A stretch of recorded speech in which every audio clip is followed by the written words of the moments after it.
Ano ang mangyayari kapag ang isang aroganteng pulis ay sinipa ang mukha ng katarungan sa harap ng isang maliit na mamamayan, ngunit sa huli, siya mismo ang sinampal pabalik ng konsensya ng publiko?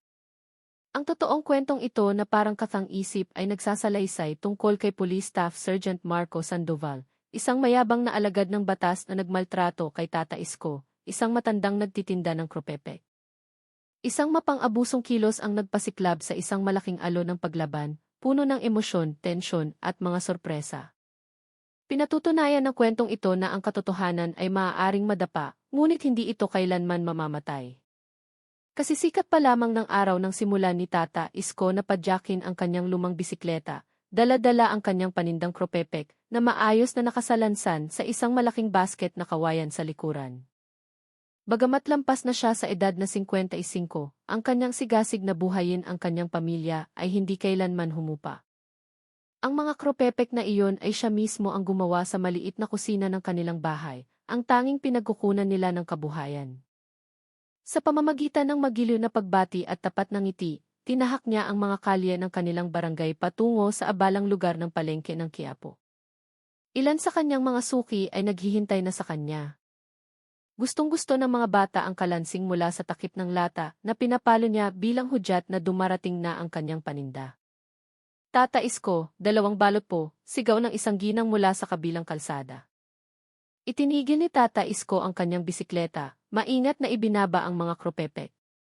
Palagi niyang tinatrato ang kanyang paninda na parang isang kayamanan dahil para sa kanya, bawat piraso ng kropepek ay isang maliit na pag-asa, marupok ngunit makabuluhan. Ngunit sa araw na iyon, ang landas ni Tata Isko ay hindi kasing swerte ng dati. Sa kanto ng kalye Sampaguita, isang itim na kotse na may plakang gobyerno ang biglang huminto. Si Tata Isko, na hindi agad nakapreno, ay bahagyang bumangga sa likuran ng sasakyan. Isang mahinang kalabog, halos hindi marinig. Ngunit sapat na iyon upang gawing tensyonado ang buong paligid. Mula sa loob ng kotse ay lumabas ang isang lalaking nakauniporme ng pulis, na may mabangis na mukha. Nakasabit sa kwelyo ng kanyang uniporme ang isang pares ng itim na salamin. Matalas ang kanyang tingin at ang kanyang boses ay parang kulog. "Bulag ka ba, matanda? Hindi mo ba nakita na huminto ang kotse ko?" Malakas niyang sigaw, sabay turo kay Tata Isko. Agad na bumaba si Tata Isko mula sa kanyang bisikleta. Namutla ang kanyang mukha. Hindi dahil sa kasalanan, kundi dahil nakilala niya kung sino ang lalaking iyon, si Police Staff Sergeant Marco Sandoval. Isang pulis na kilala sa pagiging arogante at mapanakit. Maraming maliliit na manininda ang takot sa kanya. Sabi nila, hindi nag-aatubili si Sandoval na manampal o manipa ng sinumang sa tingin niya ay nakakasagabal sa kanyang tungkulin sa bayan. "Paumanhin po, Ginoo. Hindi ko po sinasadya. Maluwag po ang preno ko, pero wala naman pong nangyari sa sasakyan ninyo, hindi po ba?" Nanginginig na sabi ni Tata Isko. Bahagyang nangatal ang kanyang katawan dahil sa takot. Lumapit si Sargento Sandoval ng walang imik. Sinadya ng kanyang makintab na sapatos na tapakan ang mga kropepek na nahulog mula sa bisikleta ni Tata Isko. Ang malutong na tunog nito ay parang isang pangungutya. Tinitigan niya ang matandang lalaki mula ulo hanggang paa, na para bang si Tata Isko ay isang bunton lamang ng basura na humaharang sa kanyang daan. "Sa tingin mo sapat na ang sorry? Mahal itong sasakyan ko. Naiintindihan mo ba?" Sigaw niya. Sinubukan muling magpaliwanag ni Tata Isko, at akmang lalapit pa upang suriin ang kotse, upang ipakita na wala itong anumang pinsala. Ngunit bago pa man siya makapagsalita, malakas siyang itinulak ni Sandoval, sapat ang lakas upang matumba si Tata Isko at bumagsak sa semento. Sumunod na bumagsak ang kanyang bisikleta, at ang mga tuyong kropepek na dala niya ay kumalat sa kalsada, nagkadurog-durog sa ilalim ng mga gulong ng mga sasakyang dumaraan. "Pampasikip lang kayo ng daan. Wala kayong silbi," sigaw ni Sandoval habang sinisipa ang isang sako ng kropepek patungo sa kanal. Ilang mga taong nakasaksi sa pangyayari ay natigilan lamang sa kanilang kinatatayuan. Kilala nila si Sargento Sandoval at alam nilang ang pagtatanggol kay Tata Isko ay katumbas ng paghamon sa kamatayan. May mga koneksyon si Sandoval. May isang nagtangkang magreklamo noon sa kanyang hepe at nauwi lamang ito sa pagpapaalis sa pwesto, pananakot at pagkawala ng trabaho. Dahan-dahang bumangon si Tata Isko, nanginginig ang mga kamay, duguan ang tuhod. Sinubukan niyang pulutin ang mga kropepek na maaari pang mailigtas. Ngunit muli siyang sinipa ni Sandoval. Wala ka bang utak? Pampublikong daan to. Hindi ito lugar para magtinda kung saan-saan, sabi niya na may tono ng pandidiri habang pinupunasan ang kanyang kamay ng tisyo. Tumingala si Tata Isko, namumula ang kanyang mukha, hindi sa galit kundi sa kahihiyan. Nagsimulang mamasa ang kanyang mga mata. Hindi siya pulubi. Nais lamang niyang maghanap buhay ng marangal. Ngunit ang kanyang dignidad ay nyurakan sa harap ng maraming tao. Nagtitinda lang po ako, sir. Pakiusap po, huwag niyo nang sipain. Yan lang po ang tanging ikinabubuhay namin, halos pabulong niyang sabi. Tumawa lamang si Sandoval. Tanging ikinabubuhay mo? Kawawa ka naman. Utusan mo yang anak mo na magtrabaho ng maayos. Huwag kayong maging sanhi ng traffic. Yumuko si Tata Isko. Alam niyang walang saysay na sumagot. Tahimik na lamang niyang pinulot ang mga natirang paninda. Inalis ang mga marurumi at inilagay ang mga buo pa sa isang plastik na sako. Ilang mga nagtitinda sa bangketa ang tila gustong lumapit, ngunit tanging awa lamang ang naibigay nila sa kanilang mga tingin. Walang sinuman ang nangahas na galawin si Sandoval. Umalis ka na. Mawala ka sa paningin ko. Kapag nakita pa kita sa lugar na to, isusumbong kita sa IFI, pagbabanta niya habang pabalik sa kanyang kotse. Umandar ang makina. Sa isang iglap, humarurot palayo si Sargento Sandoval, iniwan si Tata Isko na nakaupong nang hihina sa gilid ng kalsada. Ang init ng tanghali ay lalong tumindi. Ang pawis na may halong dugo ay umago sa kanyang sentido, at ang kanyang paningin ay nagsimulang lumabo. Hindi lang dahil sa sikat ng araw, kundi dahil sa mga luhang hindi na niya napigilan. Hindi lamang ang kanyang katawan ang masakit, kundi ang kanyang dignidad na nyurakan sa harap ng publiko ang siyang nagpasikip sa kanyang dibdib at bumasag sa kanyang kaluluwa. Isang batang lalaki ang biglang lumapit, kinuha ang isang balot ng kropepek, na buo pa mula sa aspalto. Tata Isko, pwede pa po itong ibenta, inosente niyang sabi. Isang mapait na ngiti ang sumilay sa labi ni Tata Isko at tumango siya, kahit na parang dinurog ang kanyang puso. Salamat, iho, mahina niyang sagot. Hirap siyang tumayo, inayos ang baluktot na manibela ng kanyang bisikleta, at dahan-dahang itinulak ito pa uwi. Sa araw na iyon, hindi na siya naglako ng paninda. Hindi dahil sa ayaw niya, kundi dahil lahat ng kanyang kropepek ay nadurog, kasama na ang kanyang diwa. Sa di kalayuan, ang TV's camera ng isang panaderya sa kanto ng kalye Sampaguita ay patuloy na gumagana, nire-record ang bawat segundo ng pangyayari. Ngunit sino ang may pakialam? At sino ang maglalakas loob na kumilos? Nagsimula ng manilaw ang langit nang itulak ni Tata Isko ang kanyang lumang bisikleta sa isang makipot na eskinita, patungo sa kanyang bahay sa gilid ng Maynila. Ang bisikleta ay sira-sira na, tulad ng kanyang katawan sa hapong iyon. Umis-os ang gulong sa likod. Ang basket sa likuran ay naglalaman lamang ng mga basyong plastik at mga durog na piraso ng kropepek na hindi na maililigtas. Mabagal ang kanyang mga hakbang. Bawat kilos ay nagdudulot ng kirot. Duguan ang kaliwang tuhod. May pasa ang kanyang siko at nangingitim ang kanyang sentido, bakas ng sapatos ni Sandoval na tumama ng malakas kaninang tanghali. Ngunit, ang sakit na pisikal ay hindi ang pinakamatinding pagdurusa.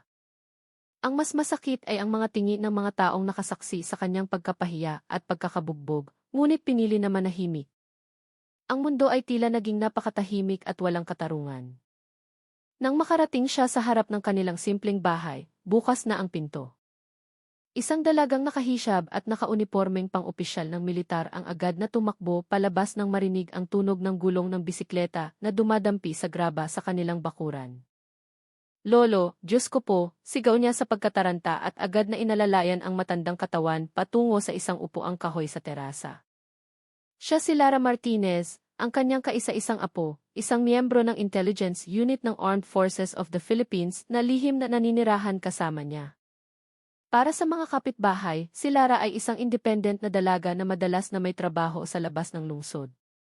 Walang nakakaalam na siya pala ay bahagi ng isang elite unit ng bansa na karaniwang nag-i-infiltrate sa mga conflict zones at mga lihim na operasyon.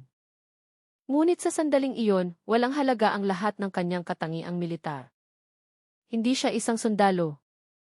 Isa lamang siyang apo na nakita ang kanyang lolo na umuwing puno ng sugat. Ano nang nangyari? Sino nang gumawa nito sa inyo, lolo? Tanong ni Lara. Nanginginig ang boses habang ibinababa ang bisikleta at dahan-dahang inaalalayan si Tata Isko.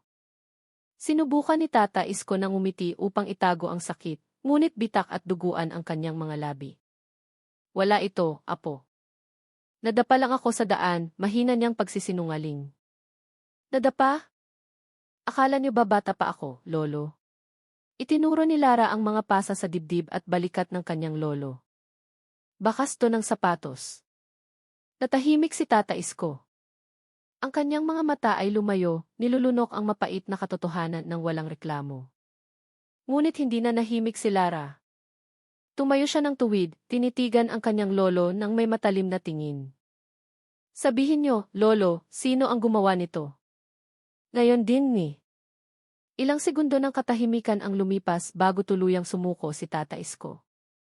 Mahina ang kanyang boses, na para bang ayaw niyang marinig kahit ng hangin. Ang pangalan niya ay Sandoval. Pulis. Sabi niya, ayaw daw niya ng mga nagtitinda sa lugar na iyon. Napakuyom ng kamao si Lara. Sandoval, bulong niya. Hindi bago sa kanya ang pangalang iyon. Narinig na niya ito mula sa mga kasamahan sa intelligence, isang tiwaling alagad ng batas na may malakas na proteksyon. Ang pangalan niya ay ilang beses nang lumitaw sa mga ulat ng mga mamamayan tungkol sa pangingikil, ananakot, at maging pisikal na karahasan, ngunit laging nawawala ng walang anumang aksyon. Tila walang nangyari. Pinigilan ni Lara ang galit na sumasabog sa kanyang dibdib. Hindi niya namalayang napakuyom ang kanyang mga kamay. Pumasok siya sa bahay, kinuha ang first aid kit, at sinimulang linisin ang mga sugat sa katawan ni Tata Isko. Sinipa niya ang mga kropepek, apo. Itinapon sa kanal. Yun pa naman sana ang pangkain natin sa loob ng isang linggo. Halos hindi marinig ang boses ni Tata Isko, ngunit sapat na iyon para tumama sa dibdib ni Lara na parang martilyo. Habang marahang binabalutan ang mga sugat, nagsalita si Lara na halos walang tono, ngunit ang diin ay matalim na parang talim ng bakal. Bukas, hahanapin ko siya. Tiningnan ni Tata Isko ang kanyang apo nang may pag-aalala. Huwag, Lara. Pulis siya. Mapanganib siya. Huwag kang gagawa ng gulo, lolo. Ayos lang ako. Ngunit nanahimik lamang si Lara. Tiningnan niya ang mga mata ng kanyang lolo nang may buong kumpiyansa na hindi matitinag. Sabi niyo, ayos lang kayo. Namamaga ang mukha niyo, lolo. Ubos ang paninda at umuwi kayong walang dignidad. Hindi iyon ayos lang, lolo. Yumuko si Tata Isko. Alam niyang matigas ang ulo ni Lara. Higit pa roon, alam niyang may kakayahan ang kanyang apo na higit sa karaniwang tao. Nang gabing iyon, pagkatapos kumain ng kung anuman ang mayroon at maihiga si Tata Isko, mag-isang naupo si Lara sa terasa. Binuksan niya ang kanyang espesyal na telepono at pumasok sa internal network ng militar. Mabilis niyang nakuha ang impormasyon tungkol kay Police Staff Sergeant Marco Sandoval. Hinanap ang buong pangalan, kasaysayan ng edukasyon, at mga assignment. At totoo nga, si Marco Sandoval ay nakatalaga sa Quiapo Police Station at kilala sa pagkakaroon ng madilim na record. Sa likod ng kanyang imahe bilang isang istriktong pulis, naiulat na siyang nambugbog ng isang rider, ng raid ng mga tindera ng walang tamang proseso, at nagtago pa ng ebidensya sa isang kaso. Ngunit lahat ng kasong iyon ay nawala sa internal investigation dahil sa interbensyon ng isang mataas na opisyal. Huminga ng malalim si Lara. Isa na namang preman na nakauniporme, mahina niyang bulong. Patuloy na tumunog ang kanyang telepono ng gabing iyon. Nagbahagi ang mga kasamahan niya sa network ng iba't ibang karagdagang impormasyon. Isa rito ay galing sa isang lokal na mamamahayag na isa ring lihim na impormante. Si Sandoval, madalas tumanggap ng tong mula sa malalaking tindahan. Yung maliliit, pinapaalis para magmukhang malinis ang kalsada para sa mga investor, saad sa text. Nagngalit ang mga ngipin ni Lara. Nanginginig ang kanyang kanang kamay sa pagpipigil ng galit. Kinabukasan ng umaga, maagang gumising si Tata Isko tulad ng dati. Kahit masakit pa ang kanyang katawan, gusto pa rin niyang magtinda. Ngunit paglabas niya ng bahay, natigilan siya. Wala ang kanyang lumang bisikleta sa bakuran. Lara, tawag niya, natataranta. Hindi nagtagal, lumabas si Lara mula sa kusina, may dalang mainit na tsaa. Itinago ko po ang bisikleta. Hindi po muna kayo pwedeng magtrabaho, lolo. Akmang tututol si Tata Isko, ngunit masyadong mahina ang kanyang katawan para makipagtalo. Tumango na lamang siya ng marahan, sumusuko. Hindi pa niya alam na ang kanyang apo ay may inihahandang isang bagay, hindi paghihiganti, kundi isang pagtutuos. Isang pagtutuos para sa dignidad na nyurakan at katarungang binaliwala. Nang hapon na iyon, pumunta si Lara sa panaderya sa kanto ng kalye Sampaguita. Kinausap niya ang may-ari ng tindahan at humingi ng access sa TV footage. At totoo nga, malinaw na nai-record ng kamera sa harap ng tindahan ang buong pangyayari kahapon. Mula sa sandaling bahagyang bumangga si Tata Isko sa kotse hanggang sa pagsipa, panununtok at pagsira ni Sandoval sa paninda. Kinopya ni Lara ang recording sa isang flash drive. Sapat na itong paunang ebidensya, bulong niya. Ngunit alam niyang ang pagharap sa isang taong tulad ni Sandoval ay nangangailangan ng higit pa sa isang recording. Kailangan niya ng estratehiya. Kailangan niyang ipakita sa publiko kung ano talaga ang nangyari at pagkatapos ay bigyan ng pressure ang sistema mula sa labas at loob. Nang gabi ring iyon, ipinadala ni Lara ang video sa ilang online media outlets, mga account ng human rights activists, at sa isang pinagkakatiwalaang network sa loob mismo ng kapulisan. Samantala, mag-isang nakaupo si Tata Isko sa kanyang silid, nakatingin sa bintana. Hindi niya alam na ang kanyang apo ay nagsisindi ng isang apoy na susunog sa maskara ni Sargento Sandoval. Dahan-dahang bumaba ang gabi sa Maynila. Ang kalye Sampaguita ay muling naging tahimik. Malabo ang ilaw ng mga poste. Nagsisimula ng magsara ang mga tindahan. Tanging mga nagtitinda sa bangketa na lamang ang nag-aayos ng kanilang mga paninda. Ngunit ang gabing iyon ay hindi oras para magpahinga. Nakaupo si Lara sa harap ng kanyang laptop, pinapanood ang video na kakakuha niya lang. Pinutol niya ang mga mahahalagang bahagi, ang eksena kung saan binubugbog ni Sandoval ang kanyang lolo, sinisipa ang kropepek, at tinutulak ang matandang katawan hanggang sa bumagsak sa semento. Paulit-ulit niyang pinanood ang bawat eksena. Hindi lamang dahil sa galit, kundi dahil binabasa niya ang kilos at emosyon. Hindi lang ito isang aroganteng pulis. Isa siyang predator, sabi niya sa kanyang sarili. 10:45 ng gabi. Kinuha ni Lara ang kanyang military-grade na telepono at tinawagan ang isang tao mula sa isang non-formal military investigation network. Ang taong iyon ay kilala sa palayaw na Kuya Vic. "O Lara, napatawag ka ng hating gabi?" Isang boses ng lalaking nasa katanghaliang gulang ang narinig mula sa kabilang linya. "Kuya Vic, kailangan ko ng kumpletong data tungkol sa isang pulis na nagngangalang Marco Sandoval. Ipinadala ko na ang service number niya sa'yo." Agad na nagbago ang tono ni Kuya Vic. "Alainan. Hindi bagong pangalan yan.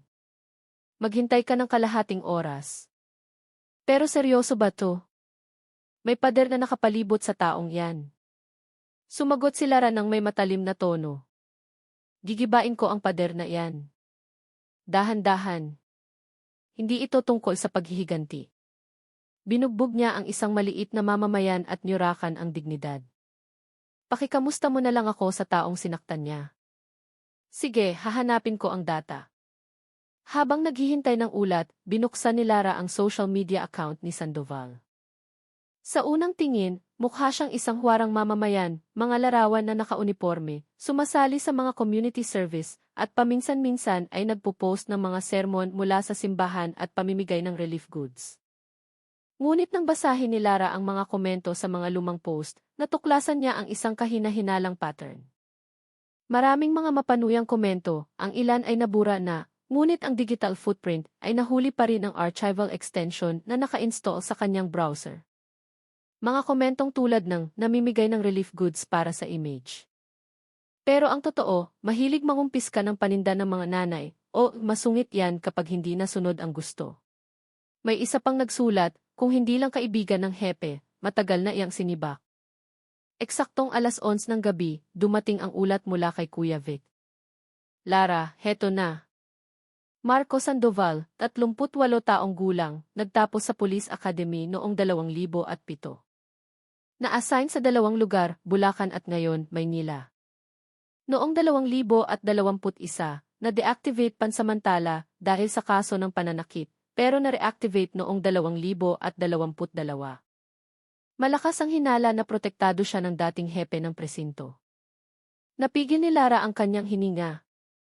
Sabi ng source sa field, patuloy ni Kuya Vic, si Sandoval ay madalas ding makipag-ugnayan sa mga preman sa palengke para mangolekta ng protection money mula sa mga seasonal vendors. Napalunok si Lara. Isang preman na nakauniforme na may proteksyon. Umalingaw-ngaw ang mga salitang iyon sa kanyang isipan.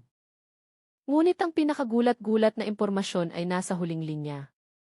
Si Sandoval ay hinihinalang sangkot sa pagbibigay seguridad sa mga ilegal na negosyo ng isang nagngangalang Don Ricardo.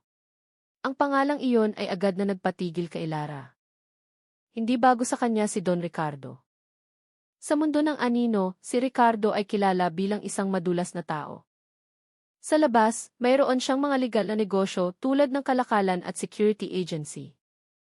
Ngunit sa likod nito, nagpapatakbo rin siya ng maliliit na sugalan, peking security services, at sa pilitang pagbili ng lupa. Kilala siyang malapit sa ilang tiwaling pulis at lokal na politiko.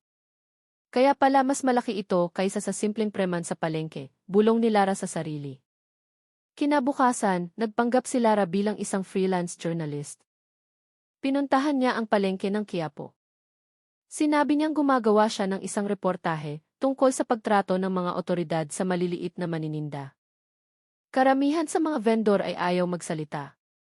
Nanigas ang kanilang mga mukha, takot. Ngunit isang matandang nagtitinda ng goto, si Aling Nena, ang sa wakas ay nagsalita matapos ipakita ni Lara ang larawan ni Tata Isko sa kanyang telepono. Diyos ko, si Tata Isko yan, yung naglalako ng kropepek, di ba? Alam ko. Nakita ko ang nangyari kahapon. Si Sandoval ang bumugbog sa kanya. Ako rin, muntik na niya akong sampalin noong tumanggi akong magbayad ng cleaning fee, na hindi naman malinaw kung para saan.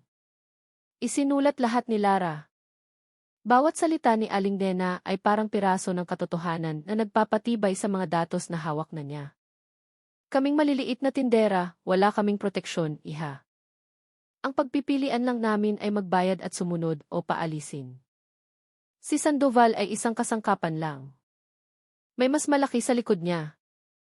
Sabi nila, bahagi raw ito ng urban development, pero ang totoo, para lang magbukas ng lupa para sa mga bagong retail store, sabi ni Aling Nena. Mahina ngunit mapait ang kanyang boses. Tumango si Lara. Ang impormasyong iyon ay nagpatibay sa kanyang hinala. Ang proyektong urban development ay maganda pakinggan sa papel, ngunit sa katotohanan, ang maliliit na mamamayan ay tinataboy para sa malalaking korporasyon na gusto ng isang malinis at maayos na lungsod ayon sa kanilang pamantayan. Ngunit hindi doon tumigil si Lara. Nagset siya ng isang pulong sa isang dati niyang kaklase, si Police Corporal Rico Reyes. Isang batang pulis, tapat, at mayroon pa ring idealismo.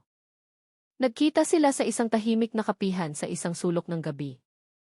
Rico, alam kong pulis ka, pero ngayon kailangan ko ng tulong mo.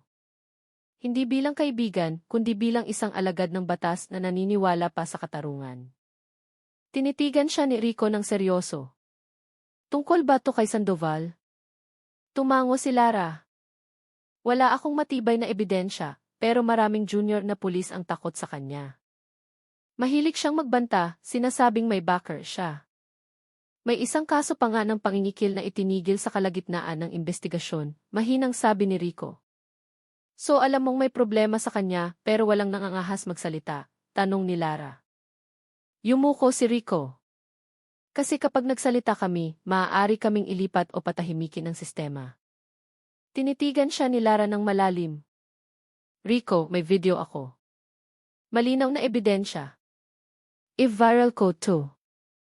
Nakausap ko na rin ang mga journalist at public lawyers. Pero kailangan ko ng isang bagay mula sa'yo. Isang internal report. Para may boses din sa loob ng sistema. Nag-aalangan si Rico. Matagal siyang natahimik bago nagsalita. Ipadala mo ang video. Susubukan ko. Kahit papaano, mabigyan sila ng pressure mula sa loob. Pero mag-ingat ka, Lara. Mas mabangis sila kaysa sa inaakala natin. Isang manipis na ngiti ang sumilay sa labi ni Lara. Hindi lang isang tao ang nilalabanan natin, Rico. Nilalabanan natin ang isang buong bulok na sistema. At hindi ako aatras. Nang gabing iyon sa kanyang bahay, sinimulan ni Lara na isulat ang isang kumpletong ulat tungkol kay Sargento Sandoval. Isinama niya ang video, ang testimonya ni Aling Nena, at ang analisis ng koneksyon niya kay Don Ricardo. Lahat ay inilagay niya sa isang folder na may password na ikatarungan para kay Tata Isko. Sa kanyang puso, alam niyang simula pa lamang ito. Ngunit sigurado rin siya na walang tirano ang sobrang lakas kung sama-samang lalabanan. At isinumpa ni Lara, ang matandang nagtitinda ng kropepek, na walang awang binugbog ay muling makakamit ang dangal na inagaw sa kanya. Kinaumagahan, biglang nag-ingay ang social media. Alas 5 ng madaling araw, ang dating Twitter, account ni Lara Martinez ay nag-post ng isang video na maihabang 2 minuto at 46 na segundo. Ang pamagat, nang ang tagapagtanggol ay naging maniniil, pulis, binugbog ang nagtitinda ng kropepek. Sa video, malinaw na makikita ang isang lalaking nakauniporme ng pulis na itinutulak ang isang matandang lalaki hanggang sa ito'y bumagsak sa kalsada. Nagkalat ang panindang kropepek. Ang mas nakakadurog ng puso ay ang mahinang boses ng matanda na maririnig, "Sir, nagtitinda lang po ako. Wala po akong ginagambala." Pagkatapos ay maririnig ang malakas na boses ng pulis, "Umalis ka na riyan. Nakakagambala ka sa daan." Nagpapanggap na mahirap pero pilit na nagtitinda sa gitna ng syudad. Ang video ay nagtapos sa eksenang sinisipa ng pulis ang basket ng kropepek at naglalakad palayo ng walang bahid ng pagsisisi. Sa loob lamang ng 1 oras, ang video ay napanood na ng 85,000 beses. Pagsapit ng alas 8 ng umaga, ang hashtag na katarungan para kay Tata Isko at Sandoval Brutal ay naging numero 1 trending topic sa Pilipinas. Bumuhos ang mga komento, "Bansa ba to ng batas o gubat?" Naiyak ako habang pinapanood to. Pwede siyang maging ama natin, yes chief, pakisibak ang pulis na ito. Ipatupad ang hustisya. Sa ibang platform tulad ng TikTok, ang kaparehong video ay narepost ng libu-libong beses. Isang content creator na nagngangalang Eagle Talks, ang nag-upload ng isang maikling pagsusuri. Okay guys. Ito yung viral ngayon. Pangalan niya, Staff Sergeant Marco Sandoval. Aktibong pulis. Ang biktima, si Tata Isko, isang naglalako ng kropepek. Base sa lokasyon, damit, at oras, bago lang itong nangyari sa Quiapo, Maynila. Hindi ito fake news. Ito ay totoo. Brutal. Nagsimulang maghukay ang mga netizen sa digital footprint ni Sandoval. Ang kanyang mga larawan habang nangunguna sa mga raid, dumadalo sa mga okasyon, at ipinagmamalaki ang kanyang baril sa firing range, ay naging tampulan ng pangungutya. Tingnan niyo ang pagkaastig niya, ganito pala ang ugali, peke ang ngiti, magaan ang kamay, matigas ang puso. Samantala, tahimik pa rin ang maliit na bahay ni Tata Isko. Kagigising lang ng matanda, namamaga pa ang mukha at pisngi. Sa tabi niya ay may isang basong maligamam na tubig at gamot na pampatanggal ng sakit na binili ng kanyang apo. Lara, anong video yung in-upload mo? Mahinang tanong ni Tata Isko. Lumapit si Lara, ipinakita ang kanyang telepono. Alam niyang hindi pa lubos na naiintindihan ng kanyang lolo ang social media, ngunit ipinakita niya ang dami ng komento, suporta, at panawagan para sa donasyon. Tingnan niyo, lolo, libu-libong tao ang sumusuporta sa inyo. Galit sila dahil hindi makatarungan ang nangyari sa inyo. Marami ang nagpapadala ng mensahe ng simpatsya. Mayroon pang ang gustong tumulong sa aspetong legal. Umiling si Tata Isko. Sino lang ba ako, Lara? Isang hamak na magkrokropepek. Ano nang silbi ng galit ng libu-libong tao? Si Sandoval may kapangyarihan pa rin. Hindi natin siya kayang labanan. Pero ngayon, Lolo, hindi na tayo nag-iisa, matatag na sagot ni Lara. At simula pa lang ito. Tanghali, 11:00. Ang video ay umere sa mga pambansang balita. Isang malaking news channel ang naglabas ng ulat na may pamagat na oknum na pulis, inabuso ang nagtitinda ng kropepek. Viral video, nagdulot ng galit sa publiko. Sa ulat, sinabing iniimbestigahan na ng kapulisan ang insidente. Ngunit hiniling din nila sa publiko na huwag munang humusga hanggat walang opisyal na desisyon. Hindi nagtagal, naglabas ng pahayag ang IF. Sa isang press conference, sinabi ng tagapagsalita, ikinalulungkot namin ang pangyayaring ito. Sa kasalukuyan, si Staff Sergeant Sandoval ay inilipat na sa Provost para sa internal na investigasyon. Hinihiling namin sa publiko na manatiling kalmado. Ngunit ang pahayag na iyon ay lalo pang nagpasiklab sa galit ng publiko. Bumaha ang mga komento sa Instagram at DAF accounts ng IF. Inilipat sa Provost. Pansamantalang pagtatago lang yan, hindi parusa. Gusto namin siyang sibakin, hindi lang imbestigahan, huwag ninyong hayaang mabaon sa limot ang kasong ito. Hindi nagpatumpik-tumpik, ilang mga public lawyer mula sa isang IF na tinatawag na ikarapatan ng maralita ang kumontak kay Lara.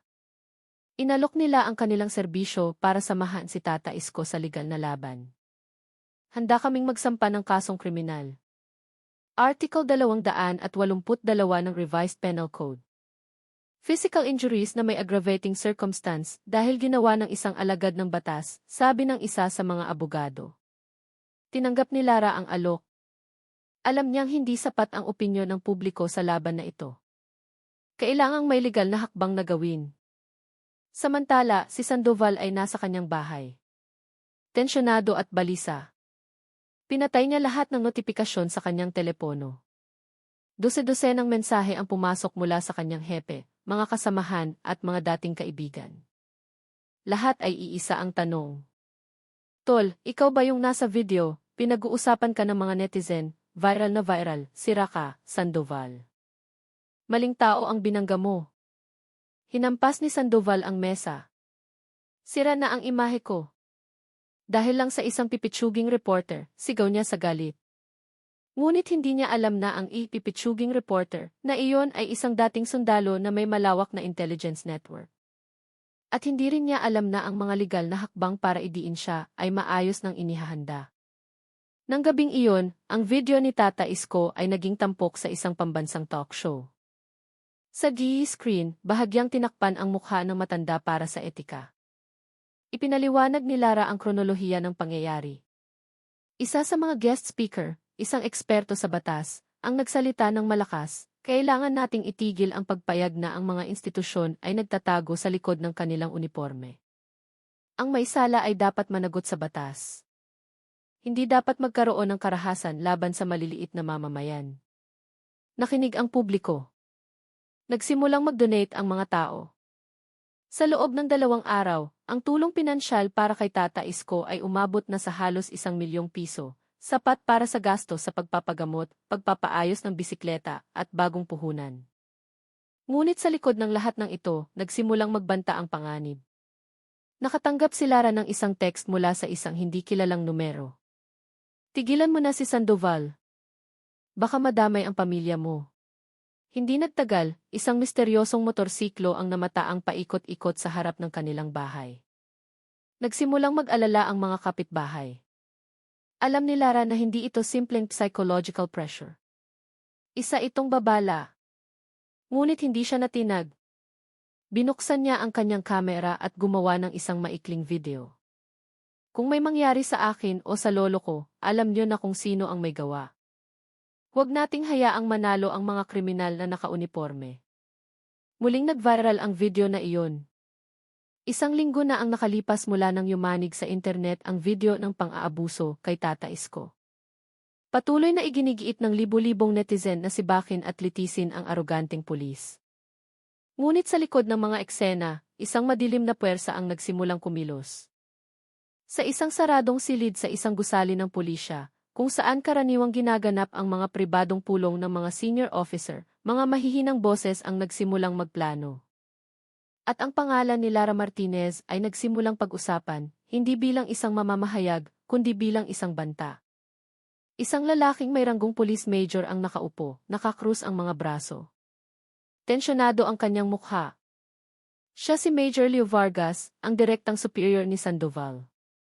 Si Raulo talaga si Sandoval, mahina niyang bulong, sabay buga ng hangin. Pero tapat din siya.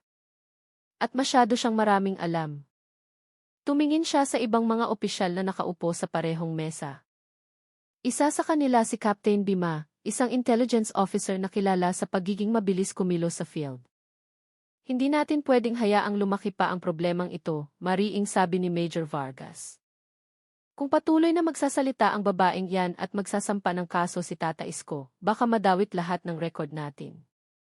Isa lang siyang matandang magkrokropepek, sir, sabi ni Bima. Pero ang apo niya ang problema, sagot ni Vargas. Reporter, may koneksyon sa mga at ngayon protektado ng opinyon ng publiko. Ang problema, patuloy ni Vargas habang matalim na nakatingin sa kanila, ay hindi lang ito tungkol sa pananakit ni Sandoval. Tungkol ito sa pera mula sa field coordination, sa Haitian sa mga peking raid, sa mga ulat na minanipula. At alam ni Sandoval ang lahat ng iyon. Isang nakabibinging katahimikan ang bumalot sa silid. Malamig na pawis ang nagsimulang tumulo sa liig ng ilang opisyal. Sa wakas, nagsalita si Vargas ng mahina, ngunit may malamig na tono na humihiwa sa hangin. Kung dadalhin ni Tata Isko o ng apo niya ito sa korte, lahat tayo ay damay. Yumuko si Bima at dahan-dahang nagtanong, ano po ang plano, sir? 3 salita lamang ang sagot ni Major Vargas. Patahimikin silang dalawa. Samantala, sa kabilang bahagi ng lungsod, sa maliit na bahay ni Tata Isko, lalong naging nakakakilabot ang sitwasyon. Sa huling 2 gabi, isang motorsiklong walang plaka ang madalas humihinto sa harap ng kanilang bahay tuwing hating gabi. May kumatok sa pinto ng 2:00 ng madaling araw, ngunit nang buksan, wala namang tao. Ang mas nakakatakot, ang alaga nilang pusa ay natagpo ang patay sa terasa na may maliit na saksak sa tiyan. Nagsimulang mapagtanto ni Lara na hindi ito ordinaryong pananakot. Hiniling niya sa kanyang lolo na pansamantalang tumira sa bahay ng isang malapit na kaibigan sa labas ng lungsod. Ngunit tumanggi si Tata Isko. Kung tatakbo tayo, talo tayo, apo, matigas niyang sabi. Kung mananahimik tayo, lalo silang lalakas ang loob. Matanda na ako, wala na akong kinatatakutan. Pero ikaw, kailangan mong mag-ingat. Niyakap ni Lara ang kanyang lolo. Alam niyang ang laban na ito ay hindi na lang tungkol sa dignidad. Ito ay isang pakikibaka para ipagtanggol ang katotohanan sa harap ng isang korap na kapangyarihan. Nang hapon na iyon, nakatanggap si Lara ng mensahe mula sa abogado ng DE. Humiling sila ng isang pribadong pulong sa isang maliit na karinderya sa gitna ng lungsod. Doon, nakilala ni Lara ang 2 batang abogado, sina Arif at Leila. Mukha silang balisa. May masamang balita, direktang sabi ni Arif. Nakatanggap kami ng impormasyon mula sa isang internal source. Malamang na i-deactivate ang kasong ito. Ibig sabihin, ititigil ang proseso ng batas ng walang takdang panahon sa dahilan ng kakulangan ng ebidensya o administratibong proseso. Paano? Tanong ni Lara. May video. Daan-daang digital witnesses. May testimonya mula sa lolo ko. Isang hindi matatawarang visual proof. Mahinang sagot ni Leila. Pero hindi ito tungkol sa ebidensya. Tungkol ito sa kung sino ang may kontrol sa sistema. Hinala namin may pressure mula sa loob ng institusyon, dagdag ni Arif. Kahit ang ilang abogado na dati nang tumutulong sa amin ay nagsimula ng umiwas. Takot. Huminga ng malalim si Lara. So hindi na tayo pwedeng umasa sa ordinaryong legal na proseso. Pwede pa, sabi ni Leila. Pero kailangan ng estratehiya. Kailangan natin ng patuloy na exposure, walang tigil na pressure mula sa publiko at backup. Nakikipag-ugnayan kami sa mga investigative journalists, kasama na ang may access sa international media. Kung madala natin ito sa ibang bansa, hindi nila ito basta-basta maipapatahimik. Tumango si Lara. Naintindihan niyang ang laban na ito ay lumampas na sa personal na hangganan. Pumasok na ito sa teritoryo ng sistemikong katiwalian. Samantala, nakaupo si Sandoval sa isang internal interrogation room, ngunit hindi bilang isang suspect, kundi bilang isang paon. Sa harap niya, isang lalaking nakasibilyan na may matalim na tingin ang nag-abot ng isang liham. Sandoval, ay de-deactivate ka muna pansamantala. Hindi kasi sibakin pero tandaan mo. Huwag kang magsasalita tungkol sa mga raid, sa coordination, sa pondo. Huwag kang magbanggit ng kahit ano. Kung mananahimik ka, patuloy na makakatanggap ng sahod ang asawa mo. Pero kung magsalita ka, alam mo na ang kahihinatnan. Nagnalit ang mga ngipin ni Sandoval. Pakiramdam niya ginamit siya at ngayon ay itatapon na. Ngunit alam din niyang kung lalaban siya, maaaring manganib ang kanyang buhay. Marahan na lang siyang tumango, sumusunod, sa ngayon. Gabi sa maliit na bahay na iyon, abala si Lara sa paggawa ng isang ulat para sa Commission on Human Rights at sa Ombudsman. Nagsusulat din siya ng email sa ilang foreign media outlets. Ngunit habang nagtatype, biglang namatay ang ilaw. Kadiliman. Ilang segundo pagkatapos, prang. Isang bato ang tumama sa bintana. Nagkalat ang basag na salamin sa sahig. Nang walang pagkataranta, gumapang si Lara patungo sa likod na silid, kinuha ang telepono at tinawagan ang isa sa mga abogado. Nagsimula na sila. Mukhang papasukin nila ang bahay, bulong niya, halos hindi makahinga. Pinayuhan siya ng abogado na lumabas agad at magtago sa pinakamalapit na kapitbahay. Tumalon si Lara mula sa bintana ng kusina, tumakbo papunta sa bahay ni Aling Asi, isang kapitbahay na parang pamilya na rin nila. Mula sa likod ng kurtina ng bahay ni Aling Asi, pinanood ni Lara ang dalawang lalaking nakasombrero na pumasok sa kanilang bahay, hinalughog ang bawat silid. Hindi sila nagnakaw ng gamit, ngunit tila may hinahanap silang mga dokumento.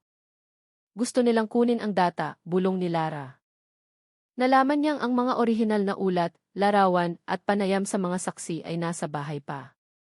Kinaumagahan, bumalik si Lara kasama ang ilang residente at ang abogado. Wasak ang kanilang bahay, ngunit sa kabutihang palad, lahat ng mahahalagang data ay nai-backup na niya sa cloud at sa isang hard drive na itinago niya sa ilalim ng sahig ng kusina. Ang pag-atake na ito ang naging turning point. Ngayon, alam na ng lahat na hindi na ito tungkol sa simpleng pang-aabuso, kundi tungkol sa kapangyarihan, pananakot, at potensyal na korupsyon sa institusyon. Nang hapong iyon, nag-post ang Instagram account ni Lara ng isang bagong video. Kagabi, tinakot kami sa aming bahay. Pero hindi ako aatras, dahil bawat banta ay nagpapatunay lamang na tama ang aming ipinaglalaban. At ang katotohanan ay hindi maaaring patahimikin. Ang video na iyon ay napanood ng mahigit 2 milyong beses sa loob lamang ng 12 oras. Kinaumagahan, kakaiba ang hangin sa harap ng presinto ng pulisya. Karaniwan, mga sasakyan lang ng gobyerno at mga empleyado ang dumadaan. Ngunit sa araw na ito, 12 ng tao ang nakatayo, may dalang mga banner na may nakasulat na ikatarungan para kay Tata Isko, at ang pulis ay hindi hari ng kalsada.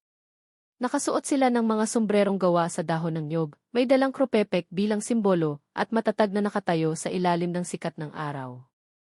Ang mapayapang kilos protesta na ito ay pinangunahan ng mga estudyante, mga aktivista mula sa mga at mga ordinaryong mamamayan na galit sa kawalang katarungan. Nakatayo si Lara sa gitna ng mga tao, hawak ang mikropono. Nanginginig ngunit matatag ang kanyang boses. Hindi kami kalaban ng pulisya. Kami ay mga mamamayan na naniniwala pa rin sa batas. Ngunit hindi kami maaaring manahimik habang ang batas ay niyuyurakan ng kayabangan. Umalinggaw ang mga sigawan.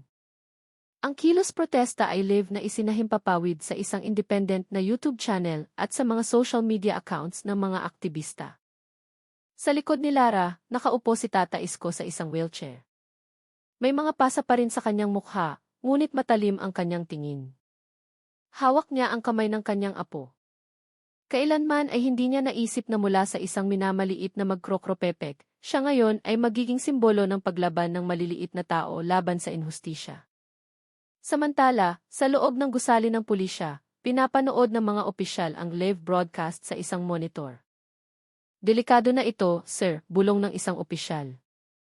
Dumarami na ang mga reporter, lumalakas ang pressure mula sa mga Napakuyom ng kamao si Major Vargas.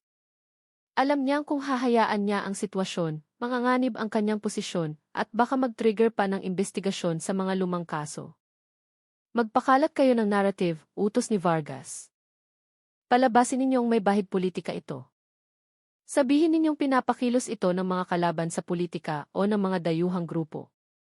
Hindi nagtagal, binaha ang social media ng mga anonymous accounts na nagpapakalat ng peking balita na ang kilos protesta ni Lara ay pinunduhan ng dayuhan na si Tata Isko ay dating kriminal at na ang video ng pambubugbog ay gawa-gawa lang.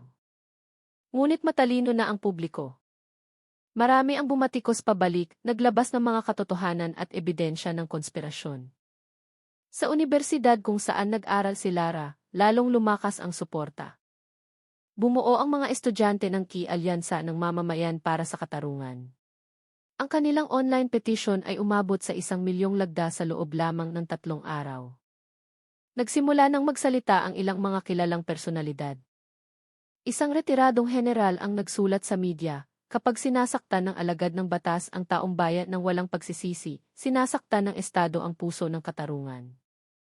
Para sa kanilang kaligtasan, lumipat sina Lara at Tata Isko sa isang safe house na pag-aari ng isang aktivista. Ngunit patuloy pa rin ang mga banta. Isang drone na walang marka ang lumilipad ng mababa tuwing gabi. Natap ang kanilang mga telepono. Isa sa mga abogado ay nakatanggap pa ng isang sulat na naglalaman ng isang basyo ng bala. Ngunit hindi natakot si Lara. Mas lalo siyang naging aktibo sa mga podcast at pampublikong forum. Ang kanyang mukha ay naging simbolo na ng pambansang paglaban. Hanggang isang gabi, tumunog ang telepono. Sinagot ito ni Lara. Isang mahinang boses ang narinig mula sa kabilang linya, parang bumubulong. Ako. Ako ay isang miyembro ng kapulisan. Pero hindi ko na kaya ang kawalang katarungan na ito. Alam ko kung sino ang sumira ng mga papeles. Alam ko kung sino ang nag-utos kay Sandoval. Pero hindi ako pwedeng magsalita ng hayagan. Pwede nilang sirain ako at ang pamilya ko. Natahimik si Lara, pagkatapos ay sumagot, kung handa po kayong magsalita, sinisiguro ko po ang inyong pagiging kumpidensyal. Pero kailangan ninyong tulungan kaming ilantad ang lahat. Hindi na ito pwedeng magpatuloy. Ibinaba ng lalaki ang telepono, ngunit nag-iwan ng isang mensahe. Tingnan mo ang email mo ng 3:00 ng madaling araw. Huwag mong buksan gamit ang ordinaryong network. Gumamit ka ng eSIM. At totoo nga, 3:00 ng madaling araw, nakatanggap si Lara ng isang naka-encrypt na file. Naglalaman ito ng mga kopya ng mga peking ulat, ebidensya ng pagbawas sa pondo ng mga raid, at isang hindi opisyal na utos mula kay Major Vargas, kaugnay ng pagpapatahimik sa kaso ni Tata Isko. Hindi lang ito ebidensya, isa itong legal na bomba. Kinabukasan, nagsagawa ng pambansang press conference sina Lara at ang kanyang legal team. Sa isang simpleng bulwagan na puno ng mga kamera at mamamahayag, inilantad nila ang lahat. Ngayon, hindi lang si Sandoval ang aming isinasakdal, kundi ang sistema na nagpapahintulot sa karahasan na umusbong. Dadalhin namin ito sa TF at kung kinakailangan, sa International Court of Justice. Sumabog ang palakpakan at sigawan. Marami ang tumayo at sumigaw, mabuhay si Lara, mabuhay ang maliliit na mamamayan. Samantala, sa isang saradong silid, malakas na hinampas ni Major Vargas ang mesa. Sino ang nag-leak? Tanong niya, puno ng galit. Walang nangahas sumagot. Malamig na pawis ang nagsimulang tumulo sa mga opisyal.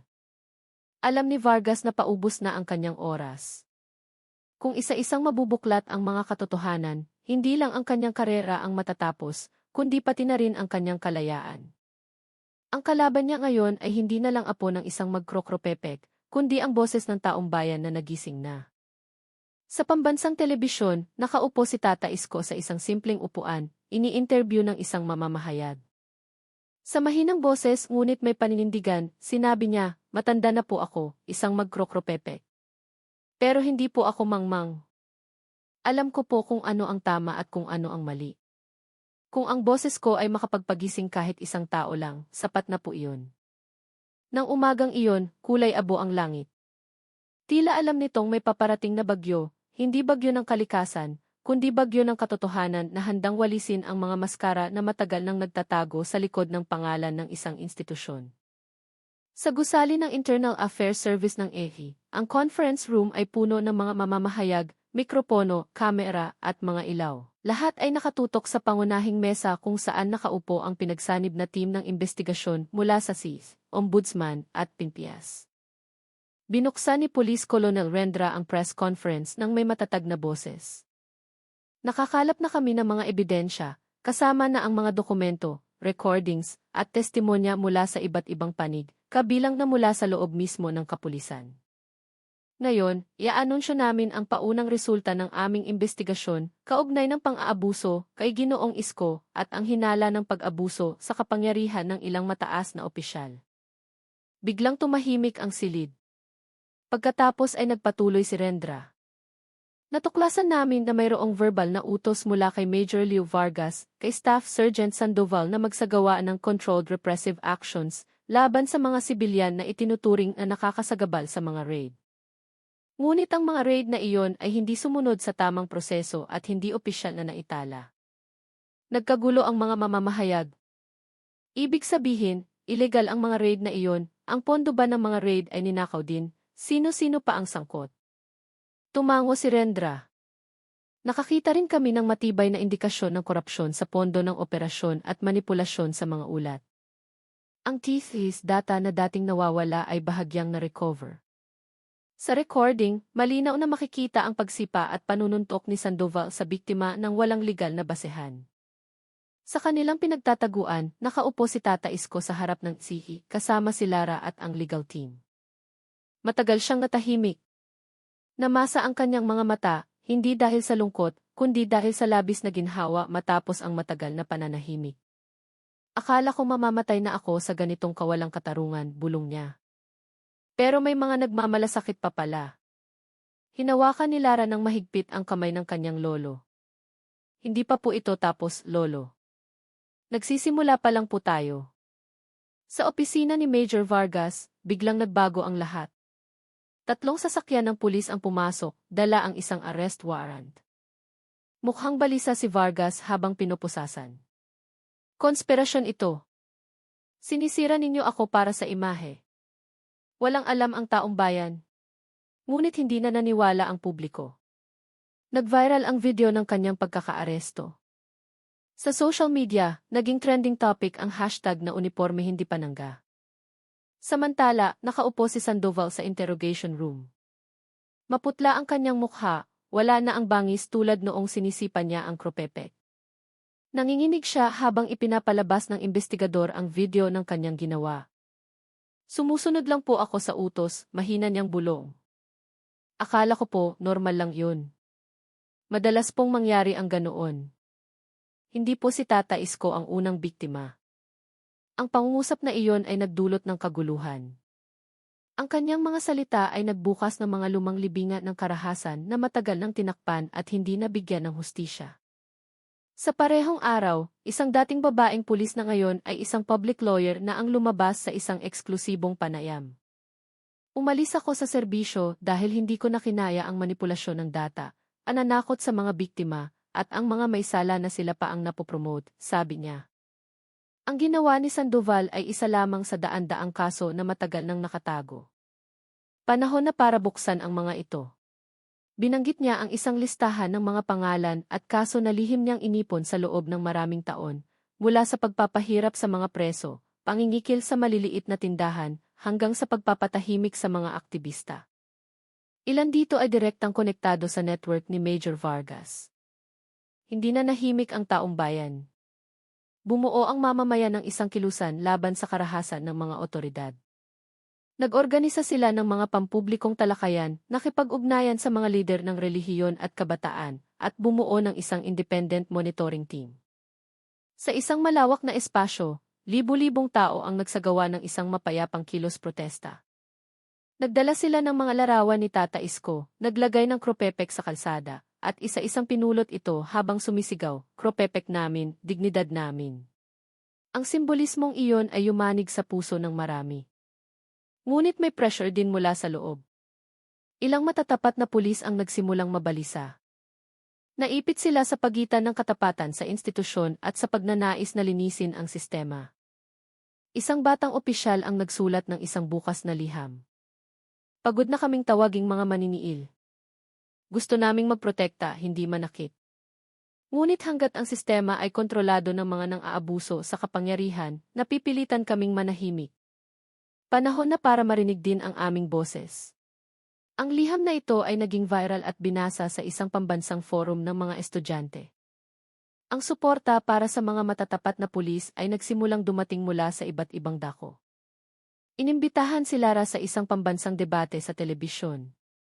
Nakaupo siya kaharap ang isang senior na personalidad na kilala bilang bulag na tagapagtanggol ng kapulisan. Sa debate, sinabi ng personalidad, ano ang alam mo tungkol sa isang institusyon na kasing laki ng IF? Huwag mong sirain ang buong imahe dahil lang sa isang kaso. Tiningnan siya ni Lara ng may kahinahunan at sumagot, dahil naniniwala kami sa institusyon, kaya hindi namin maaaring hayaang pamunuan ito ng mga sinungaling at marahas. Ang isang institusyon ay hindi nasisira ng kritisismo, nasisira ito ng pagpapabaya. Tumayo at pumalakpak ang mga manonood sa studio. Ang katotohanan ay maaaring takpan ng uniforme, itago sa likod ng ranggo at patahimikin ang posisyon. Ngunit ang katotohanan ay may isang sandata na hindi matatalo, ang tapang ng maliliit na mamamayan na hindi na natatakot. Isa-isang nabasag ang mga maskara, natuklap ang mga kasinungalingan. Ngunit, simula pa lang ito. Dahil ang pakikibaka ay hindi lang tungkol sa pagkapanalo, kundi tungkol sa pagtiyak na ang katotohanan ay hindi na muling mayuyurakan ng mga itim na sapatos na nakauniporme. Sa korte ng Maynila, tensyonado ang kapaligiran mula pa umaga. Puno ng mga taga-media ang waiting area. Sa loob, nakaupo na ang mga sangkot. Si Tata Isko ay nasa wheelchair, kasama si Lara at ang kanyang mga abogado. Seryoso ang kanilang mga mukha, matalim ang kanilang mga mata, at handa ang kanilang mga puso sa anumang mangyayari. Sa kabilang panig, magkatabing nakaupo sina Sandoval at Major Vargas, kasama ang kanilang mga abogado. Bagamat sinusubukang magpakita ng kumpiyansa, baka sa kanilang mga mata ang pagkabalisa. Ang kasong ito ay hindi na isang ordinaryong kaso, ang pang-aabuso, pag-abuso sa kapangyarihan, at ang amoy ng konspirasyon ay ginawa itong pambansang isyu.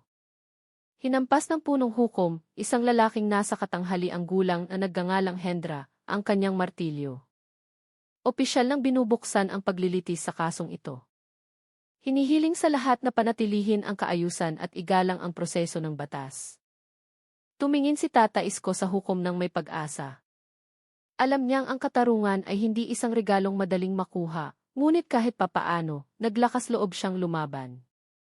Ngunit sa likod ng mga eksena, nagsimulang mabuklat ang isang konspirasyon. Ilang araw bago ang paglilitis, natuklasan ng legal team ni Lara ang isang sistematikong pagtatangka na hadlangan ang proseso ng batas. Biglang nawala ang mahahalagang dokumento mula sa mga archive. Tinakot ang mga pangunahing saksi. Ang ilan ay nawala ng walang bakas. Agad itong iniulat ni Lara sa CE at humingi ng proteksyon para sa kanyang team at mga saksi. Samantala, sa isang saradong silid, nakaupo si Major Vargas, kasama ang isang senior na abogado na kilala sa pagiging malapit sa mga makapangyarihan. Kailangan nating tiyakin na ang isang partikular na hukom ay mapapakiusapan, bulong ng abogado. Hindi lang ito tungkol kay Sandoval. Ito ay tungkol sa pagprotekta sa imahe ng institusyon. Tumango si Vargas. May inayos na akong ilang bagay, kasama na ang informal na talakayan sa ilang mga hukom. Walang limitasyon sa pondo, basta ang resulta ay ayon sa inaasahan. Ang planong iyon ay bahagi ng isang malaking konspirasyon na kinasasangkutan ng mga tiwaling opisyal, hudikatura, at mga alagad ng batas na handang ibenta ang katarungan para sa pansariling kapakanan. Habang nagpapatuloy ang paglilitis, lumitaw ang ilang mga irregularidad. Ang isang hukom ay tila nag-aalangan, madalas ipagpaliban ang desisyon, at binabaliwala ang matitibay na ebidensya mula sa panig ni Lara. Kapag nagbibigay ng testimonya ang mga saksi, sila pa ang inaatake ng mga nakakalitong tanong.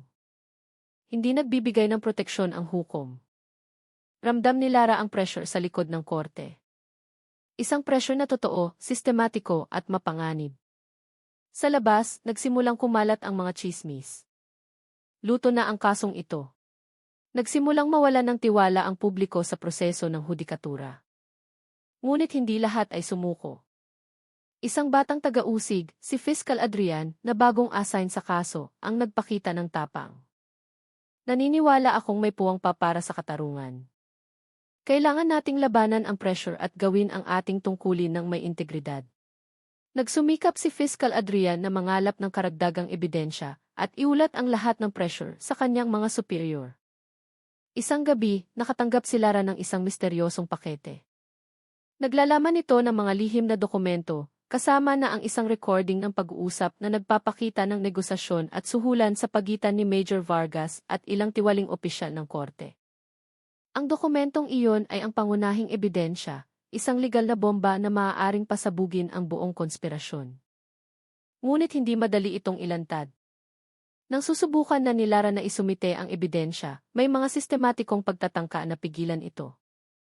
Samantala, lalong napigas sina Sandoval at Vargas.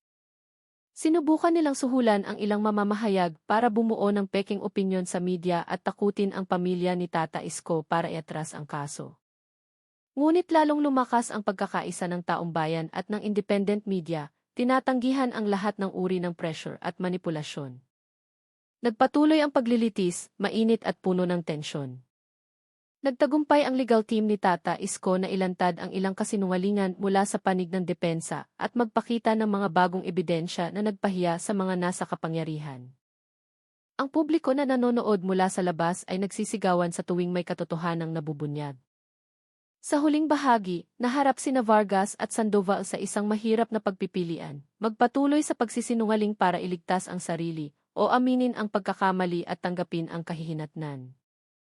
Sa isang nakakagulat na sandali, nagsimulang manghina si Sandoval. Ang mga araw niya matapos ang mga pagdinig ay lalong bumigat. Ang unipormeng dati niyang ipinagmamalaki ay naging isang pabigat sa likod ng rehas. Gabi-gabi siyang gising, binabagabag ng kanyang mga ginawa. Hindi niya kailanman inakala na ang isang sipa at suntok na dati niyang itinuturing na disiplina ay babaliktad sa kanyang buong buhay. Sa katahimikan, napagtanto niya na ang taong sinaktan niya ay hindi isang kriminal, kundi isang matandang nagtitinda na simple, tapat, at hindi kailanman lumaban maliban sa pamamagitan ng katotohanan. Samantala, hinarap ni Major Vargas ang kanyang mga superior. Isinasaalang-alang namin ang mabigat na parusang pandisiplina, kasama na ang pagkakasibak at mas matagal na pagkakakulong, sabi ng isang mataas na opisyal. Yumuko si Vargas. Ang kanyang posisyon at impluensya ay unti-unting gumuho. Sa kabilang banda, hinarap din ni Lara at Tata Isko ang isang bagong pagsubok. Bagamat nagsisimula ng pumanig ang katarungan, hindi nawawala ang anino ng banta. Patuloy na tinatakot ang pamilya ni Tata Isko. Sa loob ng puso ni Lara, natatakot din siyang ang laban na ito ay magdulot ng kapahamakan sa mga mahal niya sa buhay. Sa kulungan, binisita si Sandoval ng isang senior na pulis, ang dati niyang mentor. Sandoval, magdesisyon ka. Aminin mo ang iyong pagkakamali at tulungan mong linisin ang institusyong ito, o manatili ka sa kasinungalingan na sisira sa buhay mo. Napabuntong hininga si Sandoval. Natatakot po ako, sir. Natatakot na mawala ang lahat. Ngumiti lamang ang mentor. Ang tunay na respeto ay hindi nagmumula sa karahasan. Nagmumula ito sa tapang na aminin ang pagkakamali at itama ito. Sa korte, lalong tumindi ang tensyon. Tumingin ang hukom sa lahat ng naroroon. Bago tayo magpatuloy, nais kong ipaalala na ang katarungan ay dapat ipatupad batay sa katotohanan, hindi sa pressure o impluensya. Ang mga salitang iyon ay naging isang salamin para sa lahat, lalo na para kina Sandoval at Vargas. Sa katahimikan, nagsimulang magsulat si Sandoval ng isang liham. Isang liham para kay Tata Isko. Tata Isko, alam kong hindi mabubura ng mga salitang ito ang sakit na idinulot ko. Pero hayaan ninyo po akong sabihin, nagsisisi po ako. Gusto ko pong itama ang lahat. Samantala, patuloy na nagpakita ng suporta ang mamamayan. Sa wakas, dumating ang oras ng pagpapasya. Nakaupo si Sandoval sa interrogation room kaharap ang mga investigador. Handa ka bang aminin ang lahat ng iyong pagkakamali at tulungang ilantad ang matagal nang itinatago? Tanong ng investigador. Natahimik si Sandoval. Sa kanyang isipan, lumitaw ang mukha ni Tata Isko, isang matandang mukha na simple ngunit puno ng paninindigan. Naalala niya ang sinabi ng kanyang mentor. Naalala niya ang mga taong nagmartsa sa kalsada. Sa mahina ngunit matatag na boses, sumagot siya, handa na po ako. Makikipagtulungan po ako. Ang desisyong iyon ay nagbukas ng isang bagong kabanata. Nagbigay si Sandoval ng kumpletong testimonya tungkol sa mga madidilim na utos, mga gawin ng karahasan, at ang network ng mga tiwaling opisyal na nagtatakipan. Ang tapang ng isang dating salarin ay nagbigay ng pag-asa para sa katarungang matagal nang natabunan ng alikabok ng kasinungalingan. Mula pa madaling araw, nagtipon na ang media sa labas, nag-uunahan sa pagbabalita ng bawat segundo ng pagbaba ng hatol na bumihag sa atensyon ng publiko sa loob ng maraming linggo. Ang kaso ni Sandoval at ang pang-aabuso niya kay Tata Isko ay hindi na lamang tungkol sa pisikal na karahasan. Ito ay tungkol sa bulok na mukha ng sistema ng batas na matagal nang nagtago sa likod ng uniforme at posisyon. Sa loob ng korte, nakakabinging katahimikan ang namayani. Nakaupo ang hukom sa kanyang mataas na silya. Sa ilalim niya, nakaupo si Sandoval sa silya ng akusado. Wala na ang kayabangan o pagmamataas tulad noong una siyang humarap sa publiko. Mas payat ang kanyang mukha, mas tahimik ang kanyang kilos, at mas nagmukha siyang tao. Nakaupo si Tata Isko sa unang hanay, kasama si Lara. Diretso ang kanyang tingin kay Sandoval, walang galit, walang paghihiganti. Hindi ko nais na magdusa siya, gusto ko lang siyang matuto na ang kapangyarihan ay hindi dapat gamitin para manakit ng kapwa, sabi ni Tata Isko sa isang reporter. Bago magsimula ang pagbasa ng hatol, itinaas ng hukom ang mga papeles at nagsalita ng malakas. Matapos isaalang-alang ang lahat ng katotohanan, mga testimonya, at ang pag-amin ng akusado na naging kooperatibo sa pagbubunyag ng panloob na konspirasyon. Ipinapataw ng korte ang parusang 4 na taong pagkakakulong kay Staff Sergeant Marco Sandoval. Nag-ingay ang korte. May mga nagsabing masyadong magaan ang parusa, ngunit para sa iba, ito ay makatwiran dahil sa pakikipagtulungan ni Sandoval. Ngunit ang tunay na nakakagulat ay ang kasunod na sinabi ng hukom. Inirerekomenda rin ng korte sa National Police Commission na magsagawa ng isang komprehensibong pagsusuri sa panloob na sistema ng AFI at igiit ang reforma sa institusyon upang maiwasan ang mga katulad na karahasan sa hinaharap. Ang mga salitang iyon ay sumabog na parang kidlat. Hindi lang si Sandoval ang gumuho sa araw na iyon, kundi pati na rin ang sistemang matagal nang nagtakip sa katotohanan. Pagkatapos ng paglilitis, dahan-dahang tumayo si Sandoval, tiningnan si Tata Isko. Sa mabibigat na hakbang, lumapit siya at yumuko ng malalim. Patawarin niyo po ako, Tata Isko. Hindi po ako hihingi ng kapatawaran, pero babayaran ko po ang lahat ng ito sa pamamagitan ng pagharap sa aking parusa. Tiningnan lamang siya ni Tata Isko, walang salitang lumabas sa kanyang bibig. Isang marahang pagtango lamang na nagpatigil kay Sandoval ng matagal. Ang mga sumunod na araw ay naging isang bagong simula. Opisyal na sinibak si Sandoval sa serbisyo. Sa bilangguan, hinarap niya ang kanyang mga araw bilang isang preso, ngunit bilang isang taong dahan-dahang nagbabago. Nagsimula siyang magturo sa mga kapwa preso na magbasa at magsulat. Sa katahimikan ng selda, sa wakas ay natagpuan ni Sandoval ang kapayapaan na hindi niya kailanman naramdaman noong suot pa niya ang kanyang uniforme. Samantala, bumalik si Tata Isko sa kanyang simpleng buhay. Patuloy siyang nagtinda ng kropepek sa palengke. Ngunit ngayon, wala nang mapanlibak na tingin. Ginawa siyang simbolo ng tapang ng maliliit na mamamayan. May mga organisasyong nag-alok ng tulong para makapagtayo siya ng sariling maliit na negosyo, ngunit tinanggihan niya ito. Masaya na po ako ng ganito. Hindi po ito tungkol sa pera, kundi sa dignidad. Si Lara, ang batang aktivista, ay nakilala sa buong bansa. Nagtayo siya ng isang libreng legal aid foundation para sa mahihirap na mamamayan at pinangalanan itong Tikatarungan para sa lahat. Sabi ni Lara, itinuro ni Tata Isko na ang tapang ay hindi pag-aari ng malalakas, kundi pag-aari ng maliliit na nananatiling nakatayo. Ngunit hindi pa tapos ang kwento. Ilang buwan matapos ang hatol, isang mataas na opisyal ng pulisya ang inaresto ng ombudsman dahil sa pagtanggap ng suhol at pagtatakip sa mga kaso ng karahasan. Siya ay sangkot sa network na dating nagpoprotekta kay Major Vargas at Sandoval. At sa bagong paglilitis na iyon, si Sandoval ang tinawag bilang pangunahing saksi. Matatag, kalmado, at hindi natitinag ang kanyang boses habang inilalantad ang lahat ng kanyang nalalaman. Pinili ko po ang daang ito dahil ayaw ko nang magkaroon pa ng pangalawa, pangatlo at mga susunod na biktima. Tama na po. Hayaan ninyong ako na ang maging masamang halimbawa. Ang testimonya ni Sandoval ay nagbukas ng malaking pinto tungo sa reforma ng institusyon. Ilang malalaking pangalan ang bumagsak. Ang kwentong ito ay naging isang mahalagang kabanata sa kasaysayan ng paglaban ng sibilyan laban sa mapang-abusong kapangyarihan. At isang tahimik na umaga, sa isang sulok ng palengke, nakaupo si Tata Isko sa isang bangkong kahoy, nagkakape. Sa paligid niya, dumarating ang mga mamimili. Lumapit ang isang binata at nagsabi, "Tata Isko, hanga po ako sa tapang ninyo. Pwede po bang magpa-picture?" Napatawa si Tata Isko. "Picture para saan, iho? Isa lang akong magkrokropepek."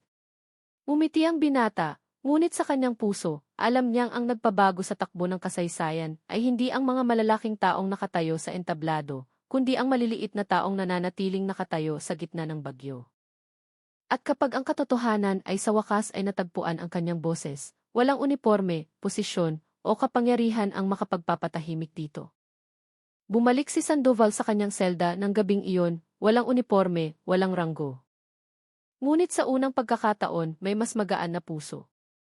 Tumingin siya sa langit mula sa likod ng rehas, parehong langit, ngunit iba na ang pakiramdam. Sa di kalayuan, nagsimulang marinig ang ugong ng pagbabago. Ang dating saradong institusyon ay napilitang buksan ang kanyang mga mata. At si Tata Isko, nanatili siya sa palengke. Bawat umaga, binabati ang mga suki ng may simpleng ngiti. Maaaring hindi gaanong nagbago ang kanyang buhay sa materyal na aspeto, ngunit binago niya ang mundo ng higit pa sa kanyang inaakala. Alam niya, nang hindi nangangailangan ang pagdiriwang o parangal, na ang katotohanan, gaano man kaliit, kapag ipinaglaban ng may tapang, ay